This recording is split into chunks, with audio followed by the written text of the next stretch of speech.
Hey, what's going on there, guys? Nick here from Absolute MTG, and today we're taking a look at one of the intro packs for Born of the Gods. Today we have Forged in Battle. It's the white and red intro pack. And as we did for Theros, we're going to open this on up, take a look at the contents. We also get 2 booster packs of Born of the Gods here, so we're going to see if we can do anything to improve the initial deck list. Every intro pack comes with the same pre-built deck list for the 60 card deck. However, the 2 booster packs that you get inside can significantly change the card quality that you have. However, things are randomized, but I'm just going to be doing this as a sort of kind of fun little instructional bit and to show you some of the cards that Born of the Gods has to offer you. We also get some inserts here for how to play Magic and also for the intro packs. The insert will show you what all cards come in the other intro packs. So we're going to move this off to the side. Take a look at our intro deck here. And then we're going to crack open the packs and see what we can do.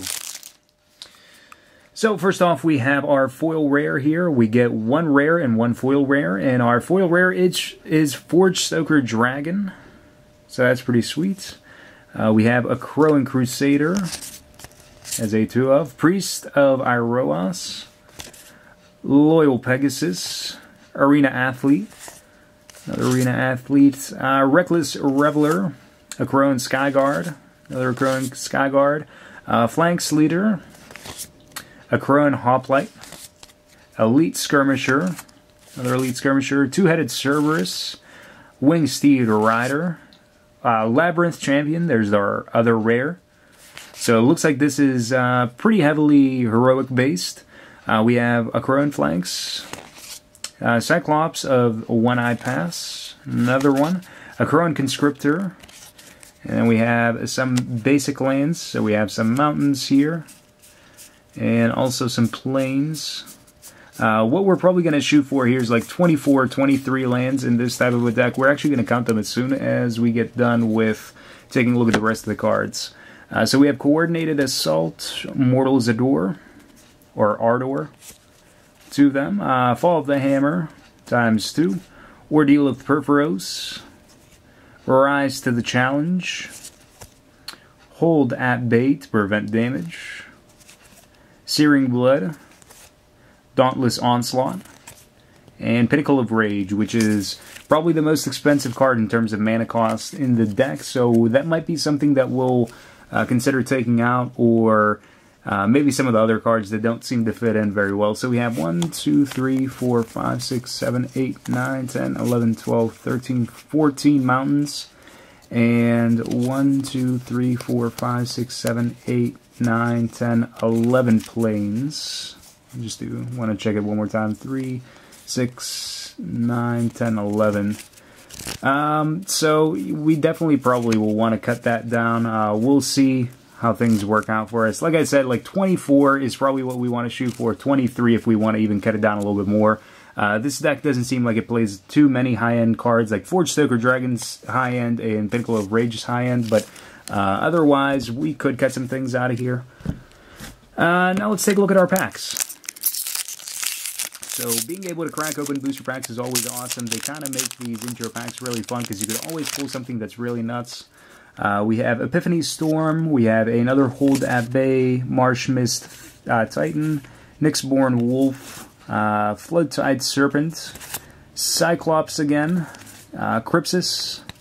We have a Culling Mark, Loyal Pegasus yet again, Grizzly Transformation, Reap What Is Sown, Peregrination, Lightning Volley, and our rare here is Astral Cornucopia. Not something that would necessarily help us out, but it's triple X, enters the battlefield with X charge counters on it, and tap, choose a color, add 1 mana of that color to your mana pool for each charge counter on Astral Cornucopia.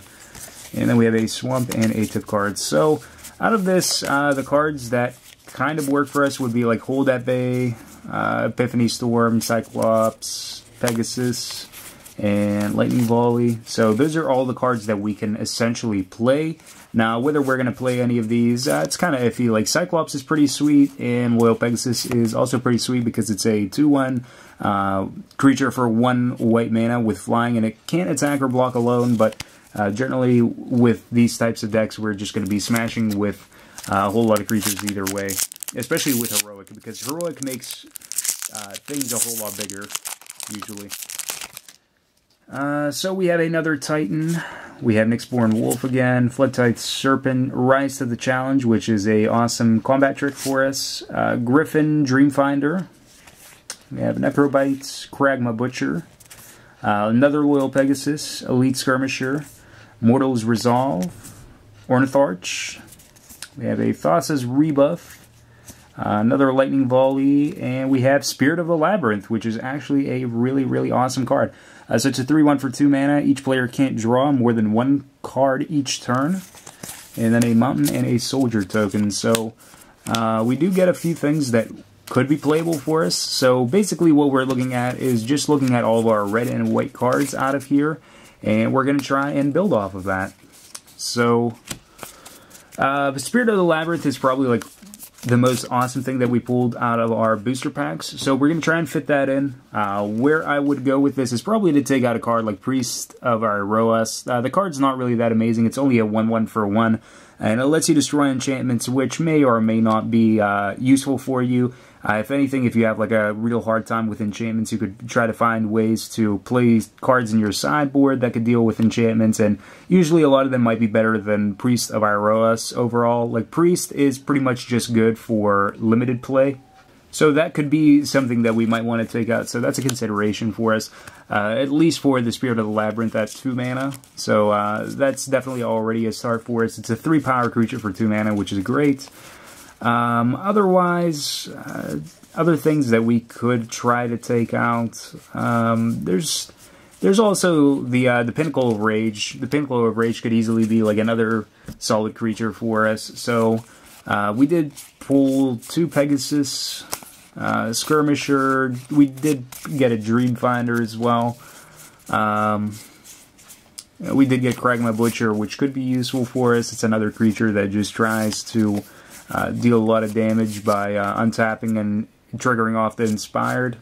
And we also have Cyclops, so those are all really good creatures for us. If we want to just go for like a straight sorcery for another sorcery or instant, we could go for a combat trick, so something like Rise to the Challenge. So that's probably the best we can do in terms of trades for non-creature spells for non-creature spells. So we'll do that. Now we have 3 Rise to the Challenge in here.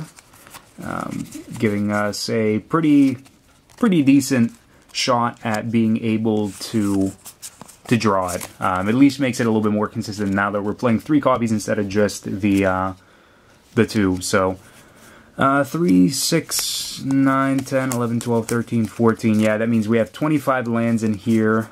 Just wanted to double check because I forgot how many mountains we were playing while I was trying to think of cards.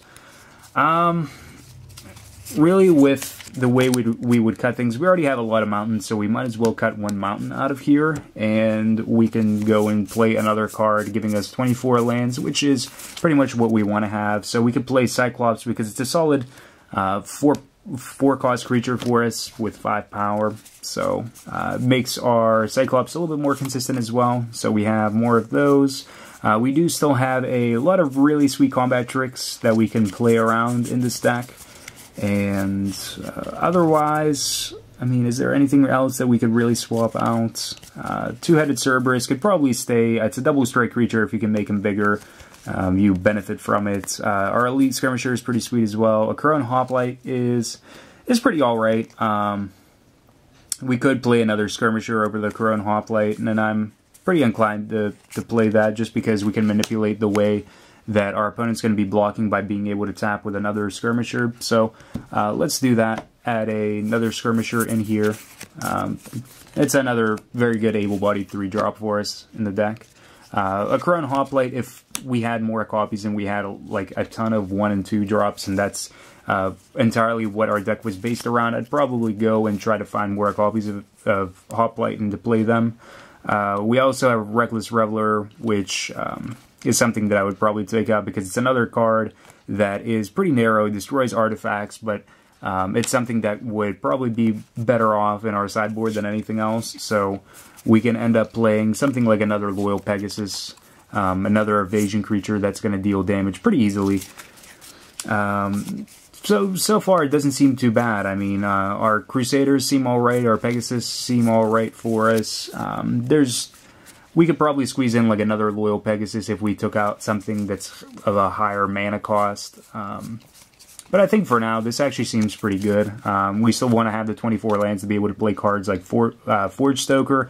But if our Forgestoker seems a little bit too expensive and out of reach for us, we can end up just kind of like swapping it out for something that's cheaper and still trying to have as much fun as possible with this type of a deck. So that's just a quick look into our intro pack here for Red White, and also a just quick brief little lesson in deck building, I guess, if you even want to call it a lesson. Just some swapping and switching of cards and card quality, and talk about that. So we did pull a foil Forgestoker out of the intro pack. We also got a Spirit of the Labyrinth, and we got our... where is he? He's hiding somewhere. Our Labyrinth Champion is our other rare that comes with the intro pack. And we also got our Astral Cornucopia out of one of our Born of the God packs. So, thank you guys for watching, and if you want to see more Magic the Gathering videos, click the subscribe button. If you guys enjoyed this video and would like to see more Magic the Gathering content, you can hit the subscribe button on the screen and you'll be notified whenever a new video is available. And for those of you guys that enjoy Yu-Gi-Oh!, you can check out my Yu-Gi-Oh! Channel by clicking on the video in the top right-hand corner. Also, be sure to check out our sponsors for the channel, ABU Games and Europe's MTG Madness, for all of your Magic the Gathering needs, no matter where you are.